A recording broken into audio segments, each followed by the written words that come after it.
आज 2 अक्टूबर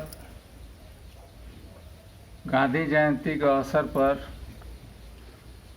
मैं अपने विद्यालय के सभी अध्यापकगण, समस्त छात्र छात्राओं और अन्य उपस्थित लोगों को हार्दिक शुभकामना प्रेषित करता हूं और अभिनंदन करता हूं अपने विद्यालय में सब किसी का। देखो बच्चों, आज ही के दिन 2 अक्टूबर को 1869 ईस्वी में गांधी जी का जन्म हुआ था। और कुछ लोग इस धरती पर ऐसे होते हैं जो चमत्कार लेकर के पैदा होते हैं और पराक्रम दिखाकर चले जाते हैं। उन्हीं लोगों में से हमारे गांधी जी एक थे जो इस धरती पर पैदा हुए और वे हम सबको एक बहुत ज़्यादा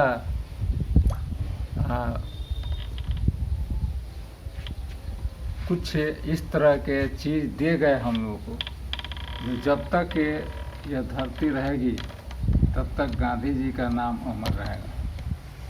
गांधी जी का इतिहास आप सबको पता है। ऐसा कोई नहीं है बच्चा से लेकर बूढ़ा तक जो गांधी जी से परिचित न हो। गांधी जी एक ऐसे व्यक्ति थे जो सादगी के प्रतीक थे और उनका जीवन, समस्त जीवन ही हम सबके लिए प्रेरणा का स्रोत है। और इस धरती पर ऐसे पुरुष बहुत कम ही पैदा होते हैं जैसा कि गांधी जी थे।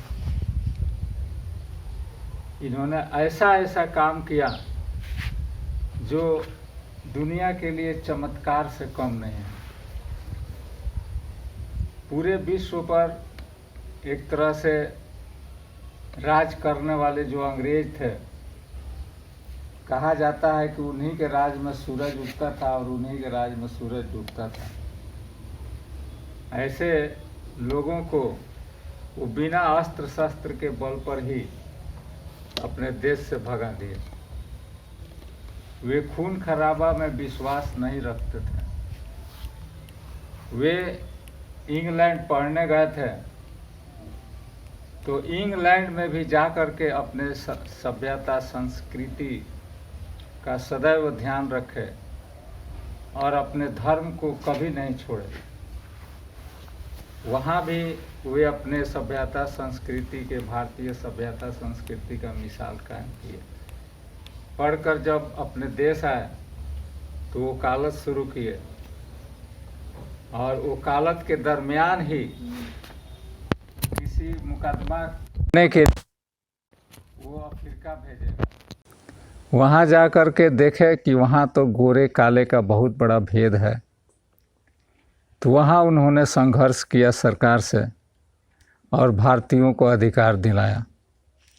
उनका राजनीतिक जीवन वहीं से शुरू हुआ और संघर्ष करना वहीं से वो शुरू किए। सत्य और अहिंसा का व्रत उन्होंने वहीं से शुरू किया।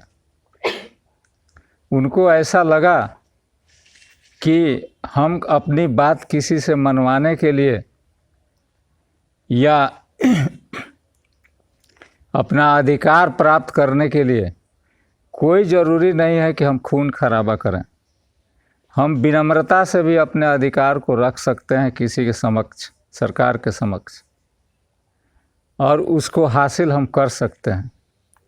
इस पर उनको दृढ़ विश्वास था। सबसे पहले वे ईश्वर में विश्वास रखते थे।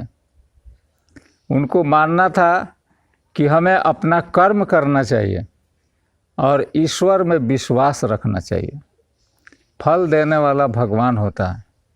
हमें तो सिर्फ कर्म करने के लिए इस धरती पर भेजा गया है।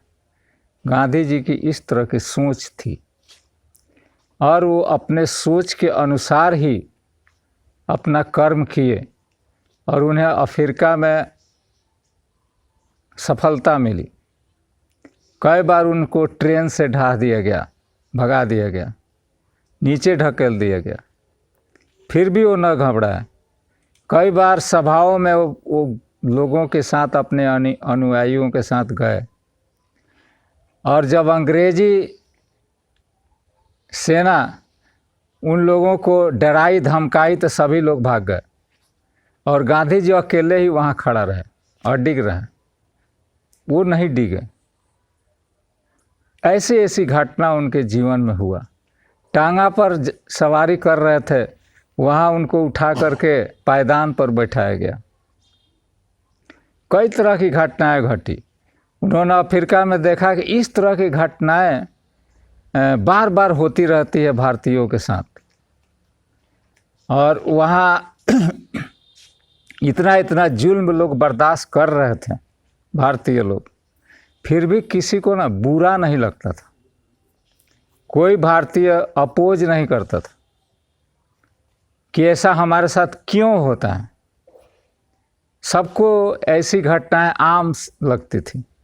वो इसकी चर्चा किसी से करते थे कि देखो ना, मेरे को ट्रेन से उतार दिया गया ज़बरदस्ती बलपूर्वक, तो मेरे को टांगा से भगा दिया गया और नीचे पायदान पर बैठने के लिए कहा गया। तो लोग, भारतीय लोग सुन लेते थे, और सुन करके ऐसे चुप लगा जाते थे जैसे कि कोई ख़ास बात नहीं है।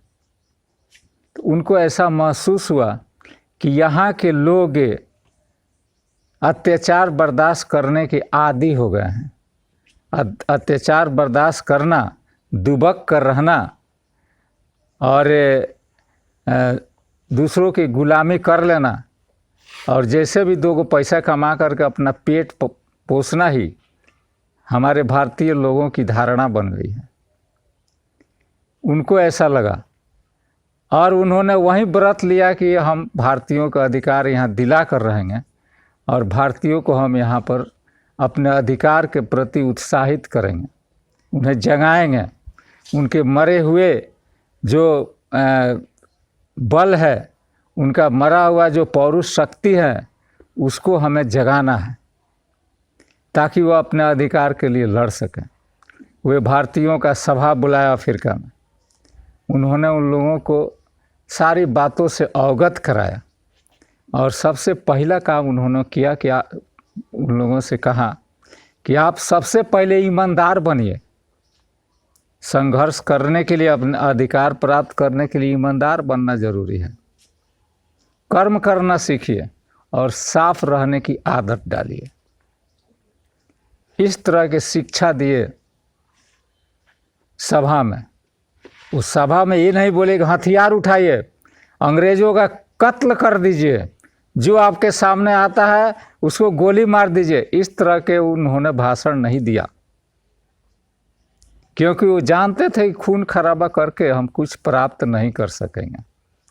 खून खराबा करने से हम अपने आदमियों को, अपने प्रियजनों को ही खो देंगे, हमें मिलेगा कुछ नहीं। इसीलिए उन्होंने सत्य अहिंसा का व्रत लिया, और एक व्रत क्या लिया कि एक ऐसा उन्होंने एक शस्त्र ईजाद किया, आविष्कार किया मानिए तो, और इस दुनिया को दिखा दिया कि सबसे बड़ा शक्तिशाली शस्त्र है सत्य और अहिंसा। वहाँ सफलता प्राप्त करके जब वो भारत में आए तो भारत के लोग तो सब लोग न्यूज़ देखते थे, सुनते थे कि अफ्रीका में गांधी जी तहलका मचा दिए हैं, भारतीयों का अधिकार दिला दिए। सब लोग यहाँ इंतज़ार में बैठा था, गांधी जी जब आएंगे तो भारत की का जो स्वतंत्रता आंदोलन है उन्हीं के हाथों में इसका नेतृत्व दिया जाएगा। वो आए तो उनको कांग्रेस में लिया गया, अध्यक्ष उन्हें बनाया गया, और आज़ादी के संघर्ष का नेतृत्व उनके हाथों में सौंपा गया।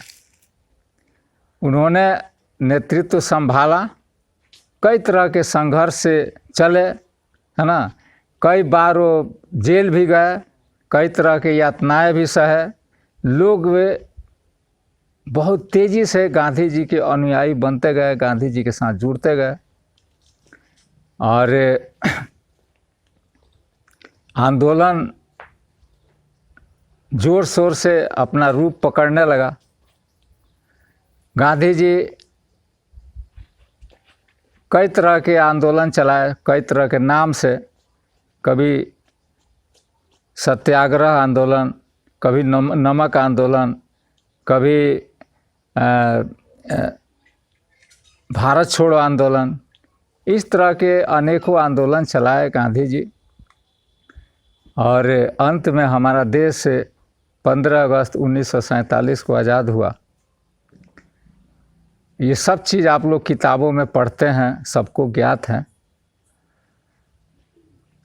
उसके बाद से हमारा देश आज़ाद हो गया 1947 में। 1950 में इस देश का संविधान लागू किया गया। तब से हमारा देश सर्वसंप्रभुता संपन्न राष्ट्र कहलाने लगा। यहाँ लोकतंत्र का गठन हुआ और तब से हम 1947 से लेकर आज तक स्वतंत्र भारत में जी रहे हैं।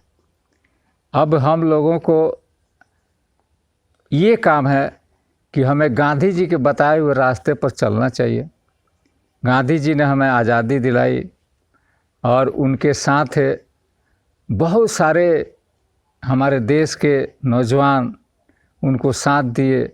बहुत लोग फांसी पर चढ़ गए, तरह तरह की यातनाएं सहे और यह देश से आज़ाद हुआ। हमें इस बात का ध्यान रखना चाहिए कि अहिंसा के इस पुजारी को, जिन्होंने अहिंसा के बल पर इतने बड़ा शक्तिशाली अंग्रेज़ों को देश से भगा दिया, तो बहुत दुख के साथ कहना पड़ता है कि ऐसे व्यक्ति को जो अहिंसा के पुजारी थे, अहिंसा में विश्वास रखते थे, सत्य में विश्वास रखते थे, उनकी मृत्यु हिंसा से हुई। नाथूराम गोडसे ने उनको गोली मारा और वहीं उनका अंत हो गया। यह एक बहुत ही दुखद घटना थी, जो कि क्यों हुआ, कैसे हुआ, यह तो उस समय के लोग ही बता सकते हैं। लेकिन जो भी हुआ अच्छा नहीं हुआ। गांधी जी और भी कुछ दिन रहते तो उनसे देश हमारा बहुत ही लाभान्वित होता। लेकिन उस आदमी को पता नहीं ऐसा कौन सी बात थी कि गांधी जी को वो हत्या किया। तो देखो बच्चों, गांधी जी तो चले गए, आज हमारे बीच नहीं हैं, लेकिन उनका विचारधारा हमारे बीच है। हमें उनके विचारधारा पर चल करके अपने जीवन को सुधारना है, देश की रक्षा करना है और देश में कुछ इस तरह के नीतियाँ, कुछ इस तरह के दिशा हमें अपने से तैयार करना होगा जो हमारे देश के सभ्यता संस्कृति को बचाए रखे, बरकरार रखे और हमारा देश विकास के पथ पर आगे की ओर बढ़ता जाए। हमारा देश विश्व गुरु कहलाने वाला देश है। यह विश्व गुरु के रूप में हमेशा प्रतिष्ठित रहे हमारा देश, यही हम चाहते हैं। और आज गांधी जयंती के अवसर पर मैं आप सबका अभिनंदन करता हूं और एक बहुत बड़ा जो सादगी और देशभक्ति के प्रतीक के रूप में एक ऐसा विभूति का, एक ऐसा व्यक्तित्व का जन्म हुआ था जिनका नाम लाल बहादुर शास्त्री था। उनका भी जन्म आज ही के दिन हुआ था, 2 अक्टूबर को ही। तो बाद में चल कर के वे देशभक्त के रूप में हमारे देश में प्रसिद्ध हुए और द्वितीय प्रधानमंत्री थे, है ना। और हमारे देश में वे लाल बहादुर थी, जवाहरलाल नेहरू के निधन के बाद उनको दूसरा देश, अपना भारत, स्वतंत्र भारत के दूसरा प्रधानमंत्री के रूप में उनको चुना गया। और हमारे लाल बहादुर शास्त्री जी सादगी के प्रतीक थे, ऊंचा विचार था उनका और आज ही के दिन उनका जन्म हुआ था। इसलिए लाल बहादुर शास्त्री जी को, गांधी जी को, दोनों को मैं हृदय से आज फिर दोबारा श्रद्धा सुमन अर्पित करता हूं और कोटि कोटि उनको नमस्कार करता हूँ और इसी के साथ मैं अपनी बात समाप्त करता हूँ।